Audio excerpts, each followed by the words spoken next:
ঘুরে এলাম মহাস্থানগড় থেকে। বান্ধা বাস টার্মিনাল থেকে জনপ্রতি 100 টাকা করে বাস ভাড়া দিয়ে আমরা মহাস্থান নামক স্থানে নেমে যাই আর কি, বগুড়া।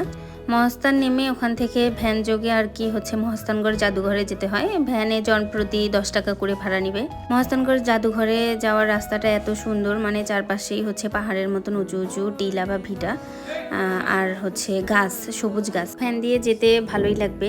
আমরা মহাস্থানগড় জাদুঘরের এখানে পৌঁছে যাই, কিন্তু আমরা 10টার আগেই চলে আসি জাদুঘরের সামনে। তো জাদুঘর তখন বন্ধ ছিল, 10-15 মিনিট আমাদেরকে ওয়েট করতে হয়। এই সময় জাদুঘরের সামনে অনেক লোক এসেই ভিড় জমিয়েছিল। 10টার আগে ওনারা জাদুঘর উন্মুক্ত করে দেন আর কি। আমরা টিকিট কেটে 30 টাকা করে টিকিট কেটে জাদুঘরে ঢুকি। জাদুঘরে আর কি মানে আগের জিনিসপত্র আছে, এর বেশি আর কিছু না। যেহেতু আমার ছোট ভাই বোনকে নিয়ে গেছিলাম, তো ওদেরকে দেখানোর জন্যই আবার ঢোকা। আমি আগেও গিয়েছিলাম, কিন্তু ওদের জন্য আবার জাদুঘরে ঢোকা। তো জাদুঘর থেকে